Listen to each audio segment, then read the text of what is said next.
नमस्कार, मैं दानिश अंसार और आप देख रहे हैं पीआरबी। क्या प्रधानमंत्री मोदी की इस्तीफा की तारीख 17 सितंबर है? क्या प्रधानमंत्री मोदी 17 सितंबर को इस्तीफा दे देंगे? इस तरह की खबरें चल रही है, लोग लिख रहे हैं। क्या है 17 सितंबर को, सब आपको बताएंगे। 17 सितंबर को प्रधानमंत्री मोदी 75 साल के हो जाएंगे और जब प्रधानमंत्री मोदी 75 साल के होंगे तो उन्हें इस्तीफा देना पड़ेगा। बीजेपी का यह अलिखित रूल है कि 75 साल के बाद कोई व्यक्ति प्रधानमंत्री पद पे नहीं बैठ सकता।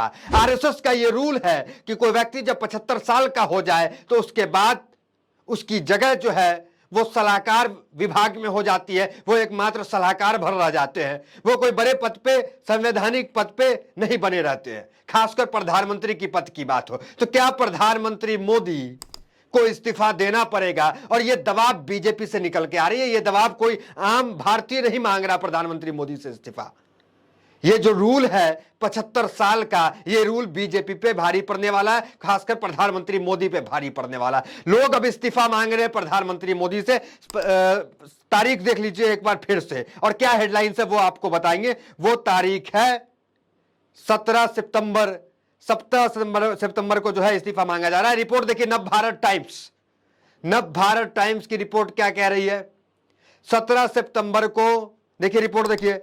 तब मोदी को दूसरे तरीके से खोनी पड़ेगी पीएम की कुर्सी, ये कैसी भविष्यवाणी कर रहे हैं सुब्रमण्यम स्वामी। सुब्रमण्यम स्वामी बीजेपी के गद्दावर नेता है, राहुल गांधी के विरोध में भी रहते हैं। अभी राहुल गांधी के खिलाफ इन्होंने हाईकोर्ट में याचिका दायर की थी सुब्रमण्यम स्वामी ने कि राहुल गांधी यहाँ के इंडिया के नागरिक नहीं है, भारत के। मतलब राहुल गांधी कांग्रेस से तो ये इनका नहीं बनता है, क्योंकि बीजेपी में है और राहुल गांधी पे बहुत मुखर होकर के विरोध करते हैं राहुल गांधी का। लेकिन ये विरोध पहली बार जो है, पहली बार नहीं कहेंगे, कई बार कर चुके हैं सुब्रमण्यम स्वामी, और ये इस बार बहुत कड़ा विरोध प्रधानमंत्री मोदी का, और मोदी का इस्तीफा मांग रहे हैं सीधा सीधा। क्या खबर है, क्या हेडलाइंस है, एक बार हेडलाइंस पे देखिए। क्या हेडलाइंस है देख लीजिए। हेडलाइंस: सुब्रमण्यम स्वामी ने पीएम मोदी को लेकर की अजीब भविष्यवाणी, कहा 75 की उम्र के बाद रिटायर नहीं होते हैं तो दूसरे तरीके से खोनी पड़ेगी कुर्सी। तीसरा देखिए, स्वामी लंबे समय से बीजेपी से नाराज चल रहे हैं और पीएम मोदी के खिलाफ बोलते हुए खोलते हैं मोर्चा। सुब्रमण्यम स्वामी है, सच बोलते हैं कई बार इनकी बातें जो है विपक्ष के लोग भी मानते हैं कि ये सही कह रहे हैं। मतलब प्रधानमंत्री मोदी के लिए उनका ये जो जन्मदिन आने वाला है, वो आने वाला जन्मदिन क्या उनके लिए इस्तीफे की तारीख साबित हो जाएगी, क्योंकि बीजेपी के अंदर से ही इस्तीफे की मांग जो है वो शुरू हो रही है। को क्या हेडलाइंस, क्या खबर है और क्या बीजेपी के लोग ट्वीट कर रहे हैं इसको लेकर के, वो आपको बताएंगे। उससे पहले एक छोटी सी अपील है, आजाद पत्रकारिता को जिंदा रखने के लिए हमें सहयोग करें। पिछले 7 साल की यूट्यूब में पत्रकारिता कर रहे हैं, लेकिन 7 साल के इतिहास में हमने कभी भी आपसे जो है चंदा या डोनेशन की मांग नहीं की। लेकिन आज फाइनेंशियली स्थिति पीआरबी की और हमारी टीम की इस स्थिति में है कि आपसे डोनेशन की मांग कर रहे हैं। आज़ाद पत्रकारिता को जिंदा रखने के लिए आप हमें डोनेट कीजिए। क्यूआर कोड है, आज़ाद पत्रकारिता को जिंदा रखिए, डोनेट जरूर कीजिए। अब वापस खबर पे आते हैं। देखिए क्या सुब्रमण्यम स्वामी को लेकर के खबर है, पढ़िए आप। प्रधानमंत्री नरेंद्र मोदी अगले महीने 17 सितंबर को 74वां जन्मदिन मनाएंगे। इसके बाद वह अपने जीवन के 75वें वर्ष में प्रवेश कर जाएंगे। इसको लेकर बीजेपी के असंतुष्ट नेता सुब्रमण्यम स्वामी ने एक बड़ी भविष्यवाणी की है। भविष्यवाणी क्या, सीधे सीधे पीएम मोदी को चेता दिया। चेतावनी ये कि अगर 17 सितंबर को अपने 75वें जन्मदिन के बाद मोदी अपने रिटायरमेंट का ऐलान नहीं करते हैं तो उन्हें दूसरे तरीके से पीएम की कुर्सी खोनी पड़ेगी। मतलब प्रधानमंत्री मोदी को अपने पीएम की कुर्सी छोड़नी पड़ेगी, इस तरीके की बातें हैं। देखिए एक बार ट्वीट देखिए, सुब्रमण्यम स्वामी के खुद का ट्वीट देख लीजिए। If Modi does not as committed to RSS pracharak संस्कार announce his retirement to Margdarshak Mandal after his 75 year birthday on September 17, then he will lose his PM chair by other method. अगर प्रधानमंत्री मोदी, देखिए साफ लिखा हुआ आरएसएस प्रचारक संस्कार, आरएसएस के जो प्रधानमंत्री प्रचारक रह चुके हैं उनके संस्कार में है कि वो जो है 75 साल के बाद कंटिन्यू नहीं कर सकते हैं। तो आरएसएस की संस्कार जो है वो आरे हाथ आ रही है। बीजेपी के अलिखित कानून भी है ये कि प्रधानमंत्री पद छोड़ना पड़ेगा। आपने देखा अडवाणी के साथ क्या हुआ, दर्शक मंडल में किस तरह उन्हें भेज दिया गया। तो वो अब बारी प्रधानमंत्री मोदी की है, और ये आवाज सुर जो है बीजेपी से ही उठ रही है।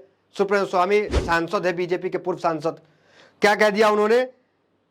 प्रचारक संस्कार announce his retirement to the Margdarshan Mandal, मतलब प्रधानमंत्री मोदी को मार्गदर्शन मंडल में जाना पड़ेगा अपने 75वें वर्षगांठ पे। तो इस तरह की मांग जो है वो उठ रही है बीजेपी से।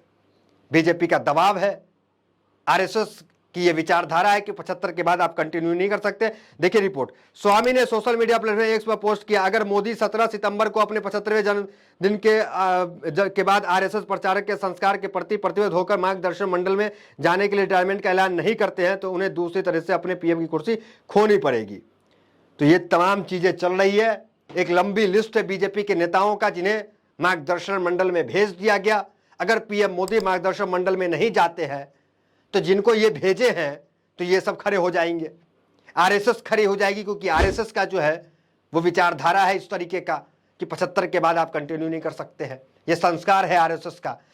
तो ये देखना दिलचस्प होगा कि प्रधानमंत्री मोदी 75 के बाद कंटिन्यू करते हैं कि नहीं करते हैं, क्योंकि एक दबाव भी है। स्वामी यही नहीं रुकते हैं, सिर्फ ये भविष्यवाणी नहीं करते हैं कि 75 के बाद मोदी आगे पीएम नहीं रहेंगे। स्वामी ने यह कहा कि अगर इस तरीके से प्रधानमंत्री मोदी पीएम की कुर्सी नहीं छोड़ते हैं तो दूसरा भी रास्ता है। देखिए फिर से ट्वीट पढ़ देते हैं, फिर से पढ़ लीजिए, क्लियर हो जाएगा मामला। If Modi does not as committed to RSS pracharak संस्कार announce his retirement to Margdarshan Mandal after his 75th year birthday on September 17, then he will lose his PM chair by other method.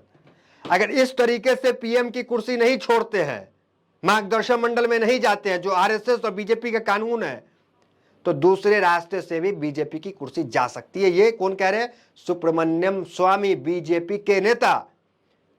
दूसरा कौन सा रास्ता है? आपको पता है बीजेपी इस वक्त अल्पमत में है, बैसाखी नीतीश और नायडू की टिकी हुई है। आप लगातार खबरें देख रहे हैं किस तरीके से चिराग पासवान खिलाफ बोल देते हैं। आपने लगातार खबरें देखी कि अठावले से लेकर के अनुप्रिया पटेल से लेकर के नीतीश और नायडू तक सबके बयान किस तरीके से आ रहे हैं। कोई भी एक सुर में एनडीए के प्रधानमंत्री मोदी के सुर में सुर मिलाकर नहीं बयान दे रहा है, अलग बोल रहा है। जातीय जनगणना का बात देख लीजिए आप, राहुल गांधी के सुर में सुर मिला देते हैं चिराग पासवान, अनुप्रिया पटेल, रामदास अठावले। और अब देखिए क्या हो रहा है। कल जो विरोध प्रदर्शन था, भारत बंद था, उसका समर्थन चिराग पासवान ने कर दिया, जबकि बीजेपी के नेता इसका विरोध कर रहे थे, इस बंद का, कि ये मांग जो है बेतुका है। अब लेकिन देखिए चिराग पासवान समर्थन कर दे रहे हैं। मतलब एनडीए में किस तरीके से उठापटक है, आप इससे समझिए। नीतीश नायडू की बात छोड़ दीजिए, मामला चिराग पासवान जो कहे जाते हैं कि हनुमान है मोदी के, वो किस तरीके से कड़ा रुख दिखा रहे हैं। अठावले देखिए वो कह रहे जाति की जनगणना कराइए, अनुप्रिया पटेल कह रही जाति जनगणना कराइए। नायडू की बात तो अलग है, नायडू फिर दिल्ली में मौजूद है। सोचिए कितनी कमजोर है बीजेपी। नायडू फिर परसों दिल्ली आ गए और फिर प्रधानमंत्री मोदी से मुलाकात कर रहे हैं। पिछले 1 महीने में 4 बार मुलाकात, ऐसी कौन सी मांग है जो पूरा ही नहीं हो रहा है? कितनी मुलाकातें हो गई, पूरा नहीं हो रहा है। और एक रिपोर्ट, विदेशी रिपोर्ट की चर्चा हमने आपसे की थी कि रूसी मीडिया, सरकारी मीडिया की रिपोर्ट आई है कि नायडू के साथ अमेरिकी एजेंसी CIA मिल करके मोदी सरकार को गिराना चाह रही है।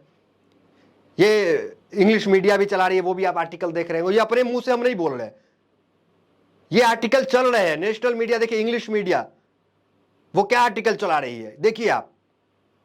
रूसी मीडिया, रूस की सरकारी मीडिया ये रिपोर्ट लाई है कि चंद्रबाबू नायडू से अमेरिकी एजेंसी CIA मिलकर के मोदी सरकार को गिराने के प्रयास कर रही है, अविश्वास प्रस्ताव मोदी सरकार के खिलाफ ला रही है। तो बीजेपी सरकार किस तरीके से अपने ही सहयोगी, नायडू जैसे सहयोगी से जो है बीजेपी के लिए इस तरह का प्रयास किया जा रहा है, जो रिपोर्ट कह रहा है कि सरकार गिराने की बात। अब फिर परसों नायडू आए हैं और वो मांग कर रहे हैं कि पैकेज का। इससे आप समझिए ऊपर से प्रधानमंत्री मोदी जो है उनके इस्तीफा की बात चल रही है कि 17 सितंबर इस्तीफे की तारीख है प्रधानमंत्री मोदी की। ये उनके बीजेपी के नेता कह रहे हैं। आपसी कलह बीजेपी में किस तरीके से हुआ जब नतीजे आए उत्तर प्रदेश में केशव वर्सेस योगी, वो भी आप देखें।